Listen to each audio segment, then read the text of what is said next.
Olá, seja bem-vindo ao programa Ação Nacional de hoje.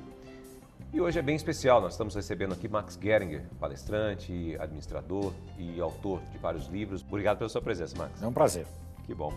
Bom, a gente acompanhou agora há pouco, que as pessoas aqui não puderam assistir, nossos telespectadores, mas a gente acompanhou uma palestra sua agora há pouco, para as entidades assistenciais aqui de Valinhos. Aliás, uma excelente iniciativa, desse trabalho. E você falou um pouquinho lá sobre essa questão de mudanças, mudanças na vida, mudanças no trabalho, ela traz uma certa instabilidade. Acho que tudo que a gente promove mudanças nos causa uma instabilidade. Por que disso, Max? Historicamente, nós não gostamos de mudanças. Pega a história da humanidade, toda vez que alguém tentou fazer uma mudança, negar um preceito estabelecido com o qual todo mundo se sentia bem, as consequências foram desastrosas. Quer dizer, qualquer mudança necessitava de pelo menos 3 ou 4 gerações até que fossem finalmente implantadas. Nós não mudamos muito, talvez a velocidade tenha aumentado, o tempo que nós temos para pensar tenha diminuído, mas nós continuamos achando, principalmente depois dos 30 anos de idade, que ninguém tem que mudar mais nada. Ninguém tem que mudar mais nada. Está bom demais assim, para que mudar, E é necessário mudar? Não, eu acho que é vital mudar, senão a gente ainda estaria em outro, não estaria vestido como está hoje. Mas se eu posso te dar um exemplo, até engraçado, Júnior, de uma coisa que todo mundo entende e usa, cinto de segurança em carro no Brasil, a primeira lei foi de 1970. Ela dizia que todos os carros que saíssem da fábrica a partir daquele ano tinham que ter cinto de segurança instalado. Em 71 veio uma outra lei que dizia assim, todo mundo que tem carro tem que instalar cinto. Aí eu correria para a oficina mecânica, furo o chão do carro, instalo o cinto. Nós criamos a maior frota de carros enferrujados da história do Brasil, porque furava, botava o cinto e a água continuava batendo, caiu o fundo do carro. Bom, é lógico que todo mundo conhece as vantagens de ter um cinto de segurança, como ele pode proteger, como ele pode salvar a vida. Para que 50% dos motoristas, não mais da metade, só 50% usassem cinto de segurança, foram necessários 28 anos. De 1970 aconteceu em 1998, Muito 50, tempo. Porque todo mundo era contra. Quer dizer, assim que saiu já começou assim, não, mas eu vi uma história em Minas Gerais que um camarada caiu na lagoa e morreu porque o cinto, não conseguiu soltar o cinto, o outro bateu, o carro pegou fogo. Me lembro disso, falava-se muito disso. A coisa chegou a tal ponto que as lojas de peças vendiam um pequeno estojo de couro que as pessoas colocavam o cinto dentro do estojo, dobradinho, para enfiar embaixo do banco, para não incomodar enquanto estava dirigindo, para o cinto não incomodar. Ora, por que finalmente nós adotamos o cinto de segurança? Porque as fábricas de automóveis instalaram um barulhinho, nunca é pi, pi, pi, pi. Aí o pessoal decidiu, é melhor botar o cinto do que ficar escutando essa porcaria desse barulho. Você imagina que um negócio como esse levasse 30 anos para metade conseguir fazer? E casos como esse existem aos montes. Nós nos esquecemos disso depois. Quando a mudança está feita, parece que ela foi assim, tranquila, todo mundo aproveitou na hora e aprovou. A internet levou 3 ou 4 anos para pegar no Brasil. Sem dúvida. E até para as pessoas poderem entender da necessidade da internet, na vida nossa. E todo mundo dizia, não, isso aí é coisa de pesquisador, de acadêmico, para o público não vai servir para nada. Eu vou fazer o quê com isso, Então, nós temos essa tendência a rejeitar. O que acontece, era uma coisa que eu dizia muito para as pessoas que trabalhavam, conviviam comigo. Falei, você está diante de uma decisão. A tua preferência é não mudar nada. Porém, pensa o seguinte, se daqui a 5 anos você tiver que se arrepender de alguma coisa, você prefere se arrepender de ter tentado e não ter dado certo ou prefere se arrepender de não ter tentado? Porque todo mundo se arrepende de não ter tentado. Se eu fosse, se eu tivesse. Então fica aquela coisa de que eu tive a oportunidade, deixei passar porque achei, olha, é melhor não mexer com isso e um dia aquilo vai me pegar em algum lugar, E provavelmente vai me pegar num momento em que eu estou mais fragilizado, ou por causa da idade, ou por causa do emprego, ou por causa de alguma outra coisa. É por isso que nós tentamos mesmo contra a vontade. Isso é uma tendência de nós brasileiros ou isso é da humanidade em geral? Eu acho humanidade. A gente pega a história da humanidade, é sempre um contra todos. Mesmo esse pessoal que está riquíssimo agora nessa fase da internet, grandes empresas do setor de tecnologia, é um bando de jovens que remou contra a maré, mas insignificantes em relação aos jovens do mesmo momento e da mesma idade que acharam que nada daquilo era necessário. Tanto que a gente pega a história do microcomputador, por exemplo, levou anos para aquilo dar certo. Anos. Você pega a história do Google, levou 3 anos para o pessoal entender o que era o Google e por que ele era diferente dos outros e qual era o plano de negócio, por que ia dar certo. Um monte de gente, não vai dar, não vai dar. Hoje você fala assim, bom, por que todo mundo não está milionário? Por que não compraram ações do Google quando elas valiam 10 centavos? Porque ninguém acreditava que aquelas coisas eram necessárias ou deveriam ser feitas. O próprio Facebook virou até filme, né? Isso. Fica nessa situação. E o que nos traz segurança diante dessa situação? Nós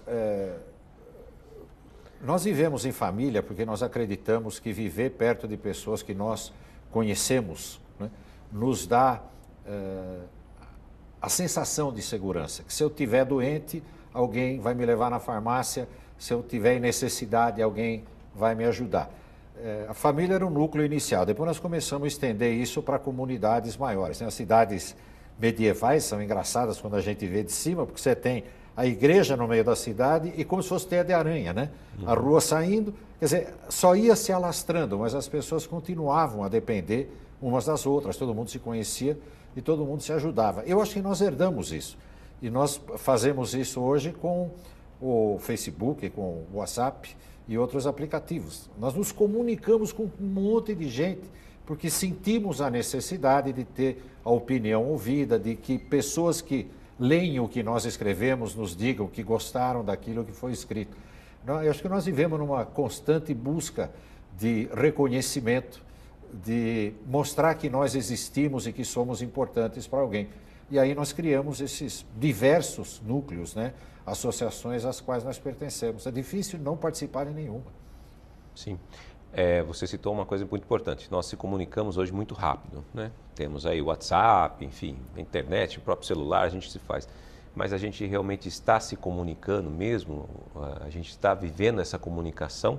Ou a gente simplesmente estamos deixando de conviver uns com os outros através dessas tecnologias? Esse é um ótimo ponto. Eu insisti muito com as pessoas nos últimos tempos, quando claramente, né, todo mundo estava... Você anda na rua hoje, eu, por exemplo, não tenho WhatsApp. Então eu ando na rua, eu vou me desviando. Não, eu tenho que me desviar, porque as pessoas vêm na minha direção digitando. Então todo lugar que eu vou... Eu sou que nem aquele camarada, você não quer ir com a gente numa festa, por quê? Porque você é o único que não bebe, você pode voltar dirigindo, né? Então é o cara mais importante porque é o único do grupo que não bebe. Bom, então criou essa coisa de eu preciso me comunicar com todo mundo, saindo de uma outra geração anterior que era absolutamente anônima. Não sei se você vai se lembrar disso, talvez quando você era criança ainda, mas publicar uma carta, essa foi legal, não foi legal? Foi bem. Eu aprendi isso na escola. Tinha lá cabeçalho, data certinho, parágrafo, né? Não sei o quê. Você se lembra, pré-internet, a dificuldade, Júnior, de publicar uma carta no jornal? Você escrevia uma carta fazendo uma crítica ou alguma coisa, ia passar pela redação, se fosse do interesse do jornal, se fosse na linha editorial, a chance era nenhuma. Não havia como se expressar. Muito difícil. Nós criamos mecanismos hoje que permitem que as pessoas se expressem, coloquem as opiniões, formem grupos, formem núcleos, convoquem passeatas, né? Associações, consigam milhões de assinaturas para alguma... Eu acho muito positivo.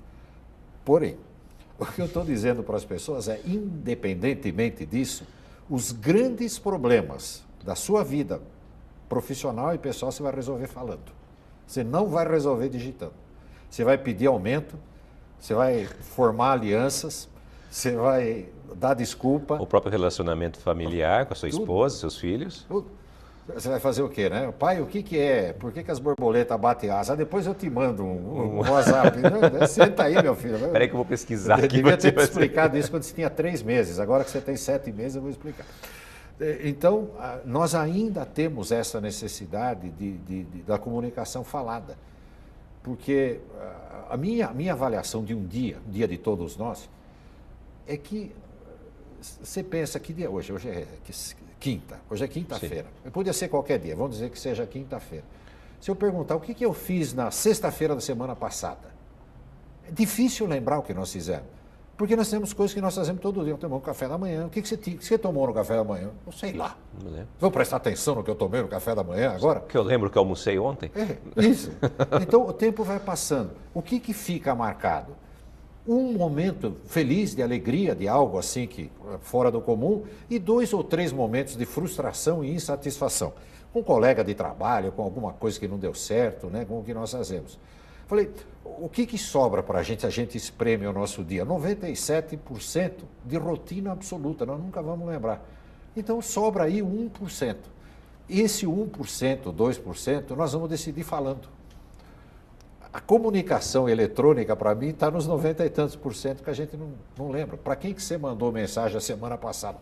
Não sei. Todo mundo. Né? Para quem se pediu um aumento sexta-feira passada? Aí eu lembro. E o filho da mãe falou que não ia me dar. Lembra palavra por palavra. Então, uma recomendação que eu sempre faço, todo mundo estuda inglês, espanhol, chinês, sânscrito, né? É muito legal estudar idiomas. Bom para a carreira, bom para a vida. Mas um curso que pouca gente faz, e que eu acho que devia ser quase obrigatório, na antiga Grécia era, é oratória, comunicação verbal. Nós temos que aprender a falar, nós vamos nos comunicar falando, vamos nos vender falando, vamos sair bem numa entrevista falando. As melhores e mais importantes coisas que nós vamos fazer na vida, provavelmente vai ser conversando com alguém. E esse é um curso que, é um dos raros cursos que é que nem andar de bicicleta. Você aprende uma vez e vale para a vida inteira. Não precisa fazer 6 meses depois, preciso fazer de novo porque mudou. Ali não muda nada. Nós continuamos a falar do jeito que nós sempre falamos. Que é extremamente importante. Todas as cidades, todo mundo que está nos vendo, toda cidade tem um curso desse, grandes professores, né? E nós vamos aprender coisas mais ou menos óbvias, como não usar cacoete de linguagem, né, tá bom. Tá ligado? Tá ligado, com certeza. Né? Aprender gestual, aprender quando ficar quieto, que é o que eu não estou fazendo agora. É sua ajuda. E usar isso. Eu fico muito nervoso em entrevistas, por exemplo. Por quê? Porque você vai falar sobre você, que é um assunto que imagino que você conhece. Sim. Como uma pessoa que se te chamou para uma entrevista, tem intenção, pelo menos, que você seja um dos candidatos a serem considerados, você vai falar no teu idioma, ninguém está te pedindo para te falar em norueguês, sobre um assunto que você domina, que é a tua carreira profissional, que você tem medo. Mas eu nunca falei, esse é o problema, você nunca falou. Um cursinho ajuda muito, não só essas coisas que a gente aprende quando começa a trabalhar em mídia, que é dicção, pausa, respiração, né, entonação, todo esse tipo de coisa, mas principalmente aquele negócio de eu solto a minha voz, não interessa ainda se ela tem voz de locutor famoso ou não tem voz, se imita bonita, alguém. não é bonita. Você não precisa de uma entrevista dizer boa tarde, estou aqui para você. Né? Fale do seu jeito, mas tira aquele peso de que eu não vou conseguir falar. Então esse curso é muito importante, expressão verbal. Bom, esse é o Programação Nacional, a gente precisa ir para um rápido intervalo, voltamos já.